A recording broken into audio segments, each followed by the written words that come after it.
Welcome. Back with another podcast episode. Been a while since I posted the last one, so I apologize, guys. I really do. Nothing's come up that's been crazy enough to keep me from doing it. Just really wanted to be able to spend some time with my family, and heavily looking for a job outside of what I'm currently doing. Of course, if anything became of something of this, then sure, I would, do this full time, but that's not just feasible right now. There's going to be plenty of videos coming up here soon. We have a lot to talk about today and some things I'd like to go over, including Akira Toriyama, the creator of Dragon Ball Z and many other manga and drawings and things, and his influence on basically just anime and manga in general, and the major impact it had on everyone today. That, along with a few other things, but nonetheless, there's a lot of stuff going on. We've got a YouTube video coming out Thursday for the stream that we just had Friday. Some stuff going on. Going to be my first Warzone game back. Mainly just because I've been playing either Resurgence or I was playing multiplayer. So we're going to have that go up. It's a good one. It'll be a good one. Anyways, let's go ahead and get started. I'd like to go over, as much as I can here because there's quite a bit. And don't want you guys to be here forever. So if I go ahead and switch over to our live feed here. Those of you who still play Overwatch, Overwatch, if you know, was the game I started streaming on originally. That was my first game that I would stream with, every week. It was Overwatch. Excuse the yawning. Been a long day. But no, Overwatch 2 is getting a Cowboy Bebop collab. This is a good confirmation. This starts on March 12th. And they have a video on that, which we'll go ahead and watch. And I'm wondering... Oh. That's why. No volume on it. It's time to blow this scene. Get everybody in the stuff together. Okay, 3, 2, 1, let's jam. So... we're getting one. I'm not sure what all they're gonna do exactly, like as far as characters and things of that nature. I'm sure McCree will probably get something, or I guess it's not McCree anymore. Sorry, that's what I'm used to. But so I guess Cassidy, Ash. Probably what we're getting.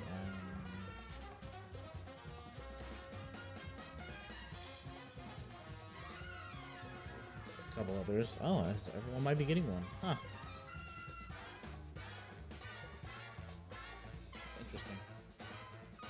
Yeah, I'm not surprised, like I thought. So.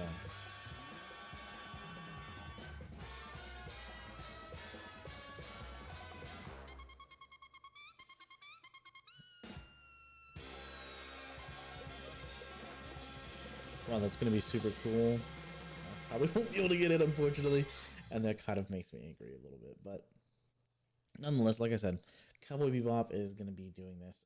4 legendary skins in the shop include Spike Siege, Cassidy, Faye Valentine, Ash, Jet Black, I can't say his name, Manga, Ed Sombra, and In A Wrecking Ball. Players can get the in-Wrecking Ball skin for free by completing challenges, but the requirements have yet to be released. But again, yeah, we're getting some Cowboy Bebop themed items, skins wise, from the Overwatch team at Blizzard and that collaboration. So that's wonderful. Got to hear that. I pulled them up automatically through Twitter just in case, but we'll go ahead and ignore those. Now, the important one that everyone cares about here. Akira Toriyama. Yeah, died at 68.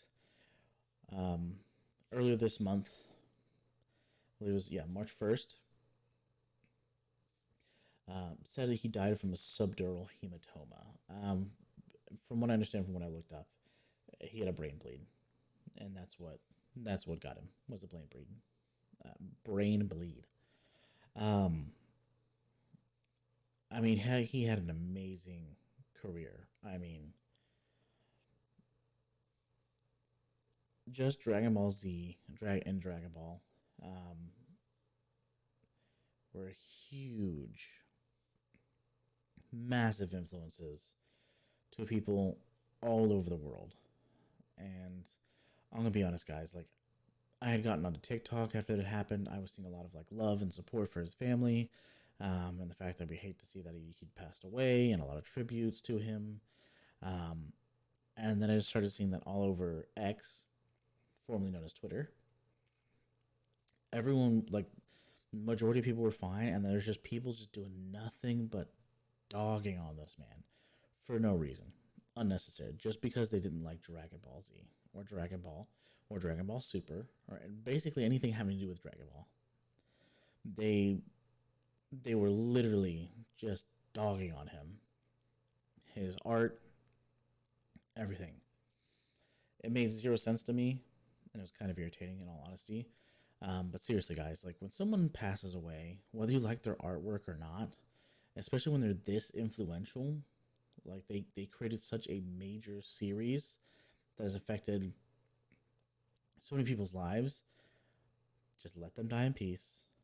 You can say, hey, I wasn't a fan of their work, but their work was pretty good. I just not a huge fan. My condolences to this community, whatever. But it's those anime and manga, um, basically people who are within that community,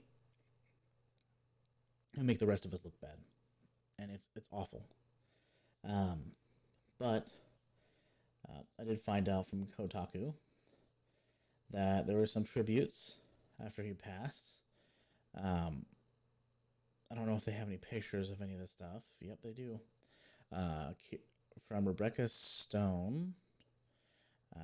Akira Toriyama wrote this message for his two children, Sasuke and Kika, hidden in one of the Chrono Trigger's endings. Akira Toriyama. Hey, Sasuke. Kika, Pop's working on games like this. Hey, you guys watching? Isn't this great? House of Decline. Behold, the greatest character design of all time. I'm not joking. Just stuff like this. Jay Wyatt. Guy makes a comic where he names everyone after vegetables and underpants, and everything is jokes. But he's so unbelievably powerful, and it's so unbelievably powerful that it changes the world. Creates multiple genres, touches billions of lives, and that's just one of the half dozen world-changing things he's done. So, I mean, there's a lot of things going on, a lot of tributes, a lot of writing. I've seen a lot of, like, pictures. I've seen AI-generated stuff. Even their website. I got to see some stuff from their website. I mean, there was some, basically, on their website. I'm wondering if I can find it. You know what? Let me see if I can find it real quick. I should be able to. I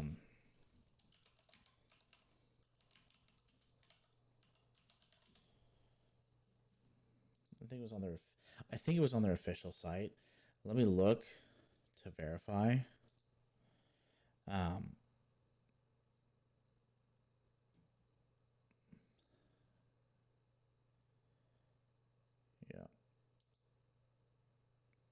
That's so sad.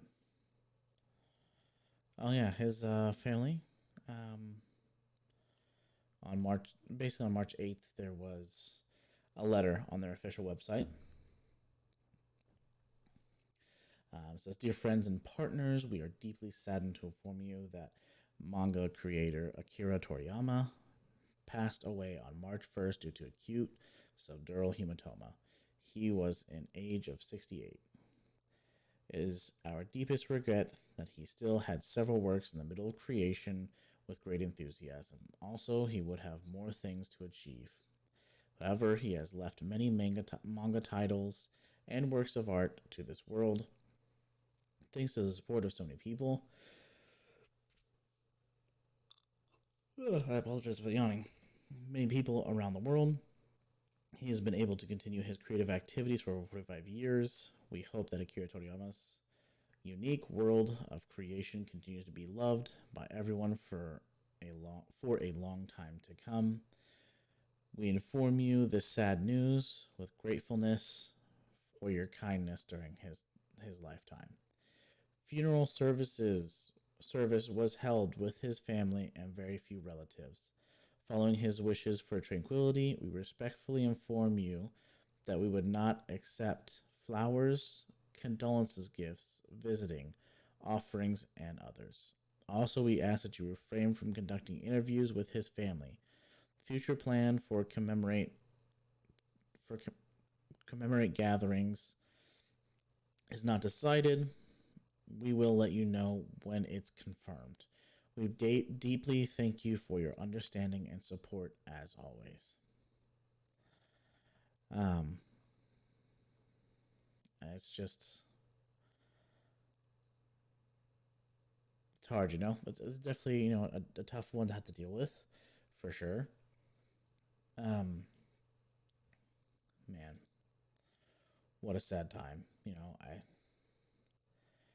hate to see that it happened.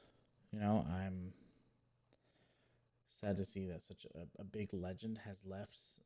Who left such a huge impact in everyone's lives. Unfortunately, you know, he passed away due to something bleeding in his brain. That's just an unfortunate event. Um, I hope and pray that his family find peace and comfort, and that all of his fans around the world, including myself, um, find a little comfort and solace knowing that we have plenty of works we can look back on and watch and read, to remember him by, but also to basically celebrate how amazing that work of art is, and how great it is to actually watch and read, um, and the conventions that you go to and you see people dressed up as different characters from Dragon Ball. Um, I just pray for peace, comfort for his family, close friends, and everyone in the community who really really liked Dragon Ball and was huge fans. I mean, I myself have been slowly like gaining things over. I'll be honest with you, like a couple months back, I had to sell all my Funko Pops just because there's a lot of things going on, couldn't afford some stuff, so I had to make sure that everything was taken care of. So sold a bunch of my Funko Pops off, but I have 3 figurines that I refuse to get rid of. One is Trunks, one is a Broly statue, and one is a Goku statue. I have not gotten rid of them. I refuse to get rid of them. They're actually sitting over by my door right now, but they are probably one of my favorites, and I refuse to get rid of them. So, like, if I have to, I will get rid of computers and gear. I don't care. Like, love that stuff better. But excuse me. Okay, so it's gonna last a little bit here. Like I said, there's a bit I wanted to go over all of that. But next thing I want to talk about is Microsoft confirms Russian hackers stole source code, some customer secrets. Microsoft on Friday revealed the Kremlin-backed threat actor known as Midnight Blizzard, aka APT29, or Cozy Bear, managed to gain access to some of its source code repositories and internal systems following a hack that came to light in January of 2024. Oh, so this has been going on for 2 months and no one said anything until now. Wonderful. In recent weeks, we have seen evidence that Midnight Blizzard is using information initially exfiltrated from our corporate email systems to gain or attempt to gain unauthorized access, the tech giant said. This has included access to some of the company's source code repositories and internal systems. To date, we have found no evidence that Microsoft-hosted customer-facing systems have been compromised. Redmond, which is continuing to investigate the extent of the breach, said that Russian state-sponsored threat actor is attempting to leverage the different types of secrets it found, including those that were shared between customers and Microsoft in email. However, don't know why I'm yawning so much. Sorry. It, however, did not disclose that these secrets were or the scale of the compromise. Wait, what? Did not disclose what these secrets were or the scale of the compromise, although it said it has directly reached out to impacted customers. It's not clear what source code was accessed.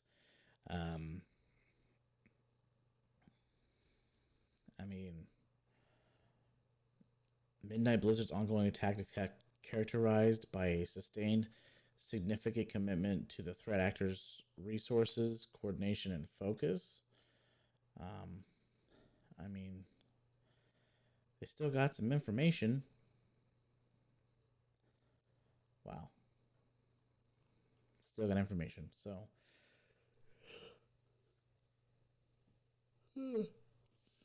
I guess if you use their email system, definitely be careful of that.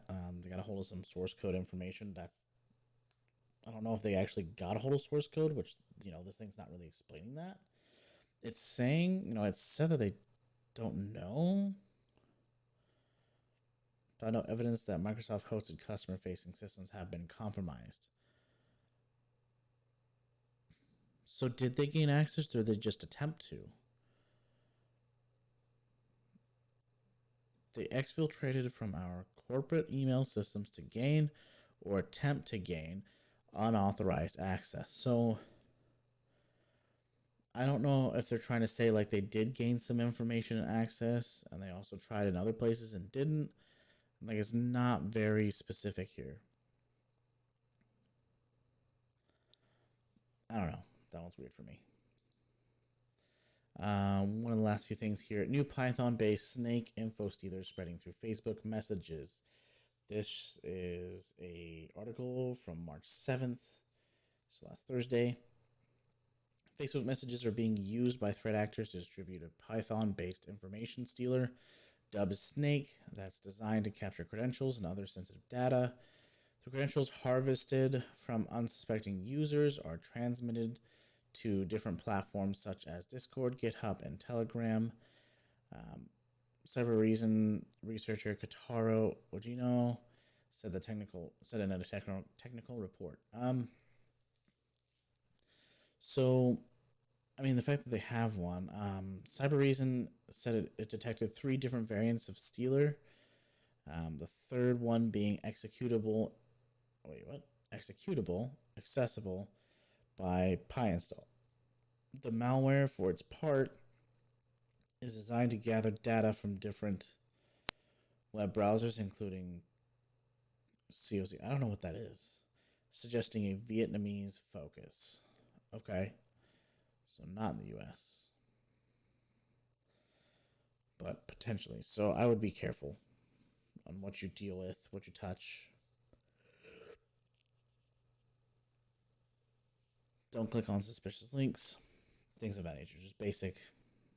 Don't click on it if you don't know what it is. If you don't know who it is, don't click on it. If it's an email you're not sure about, don't click on it.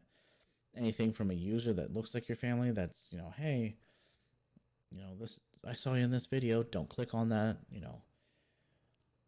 If it's a link, make sure you look over that person's account to verify that that person is who they are and that the message they sent you actually is from them. But other than that, it's mostly focused over in Vietnam, so I'm not too worried about it here. But if you are in Vietnam, I would be very careful and kind of take those examples of information I just kind of gave you to kind of help reduce the potential for that. Um, I mean, it's not saying how it's being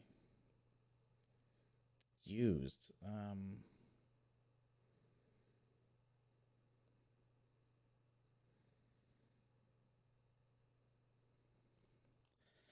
Yeah, it's not really explaining it. So, um, use some basic just tips and tricks and knowledge of not touching things that you probably shouldn't. So, last but not least, I tried to make a decision to figure out if I wanted to speak on the outage that happened from AT&T like 2 weeks ago, or if I wanted to talk about that Facebook where it just went down all of a sudden for several hours, which I can talk about both. I don't have the article for the Facebook one, so I would have to get that if need be. I can go into more detail about that and kind of explain what happened there, but I don't think we need to. I think the majority of people understand. So I had tried to look through AT&T's official website to get information on what happened exactly. I have some people who work at AT&T that got an internal memo, so I have some internal understanding what's going on and what had happened.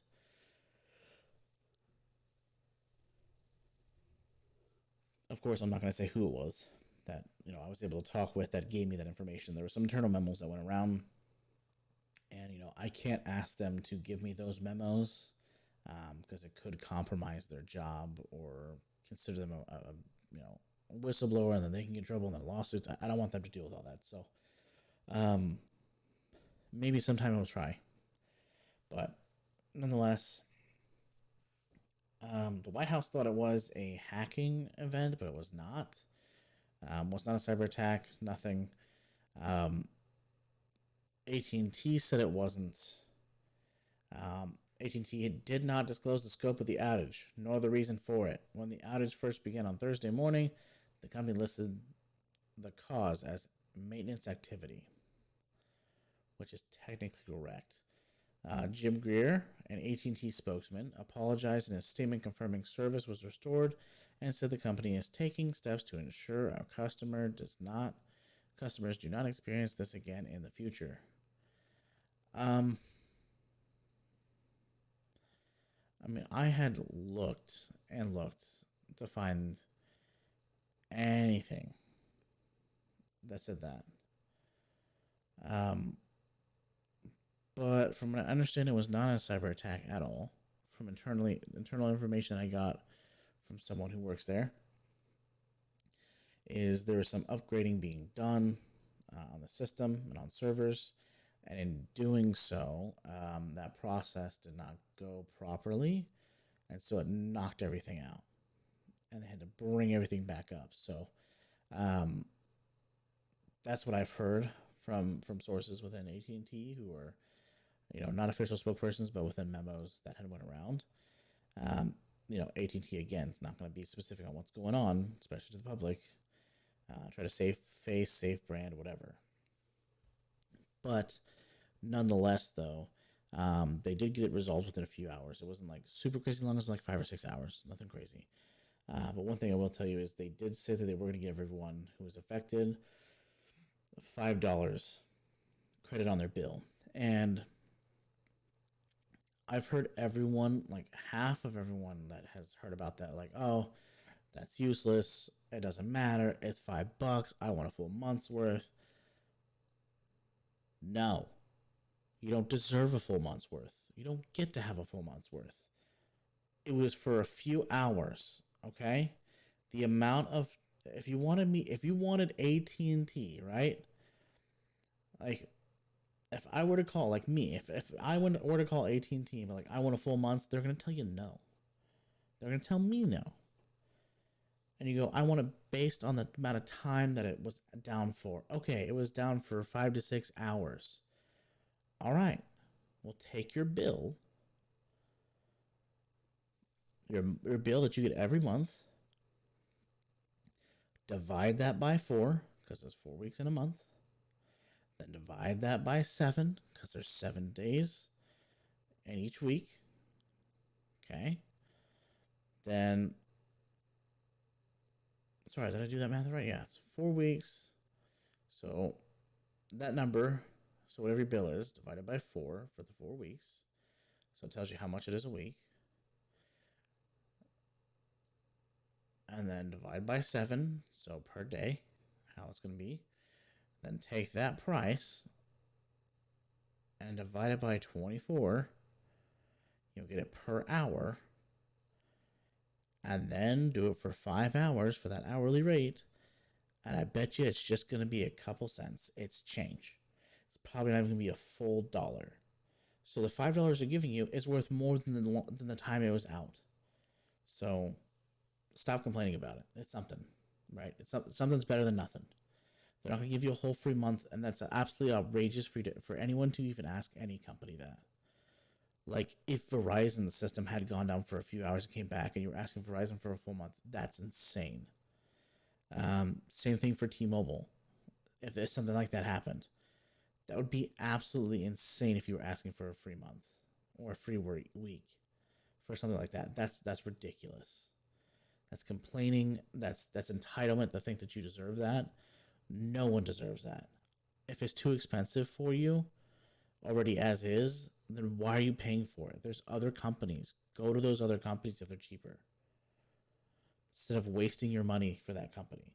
Majority of companies already as is use the same cell phone towers. So it's dumb. Like, people have reacted poorly. It was nuts all over Twitter and Facebook. I'm like, you guys are children. You have no earthly idea what's going on around you. Not even trying to reduce your bills. You're complaining about how expensive everything is. Okay, find a way to reduce the bills.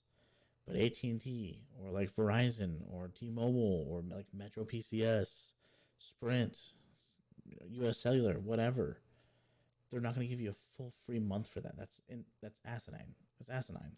It's ridiculous. But nonetheless, that was me jabbering on. That was a lot. So again, guys, I appreciate you coming by. Thank you for the information you brought to my attention. Some of you who have commented, some of you haven't. If you haven't already, go ahead. Feel free to like this video down below. Make sure to subscribe. And, if you have any questions or if there's anything you'd like me to look into or go over with everyone, let me know in the comments below. I'd like to take a look at some stuff for you, do some research on it, and bring it up for sure. We hope to have some co-hosts with me soon. That is the plan. I've been working on that and trying to get that ironed out. But until then, it'll be just me. Anyway, so appreciate it, guys. Have a great day. Stay safe. Do everything you can. Help each other out. I will talk to you guys next week. Again, we got a video coming out Thursday. I'll see you guys then.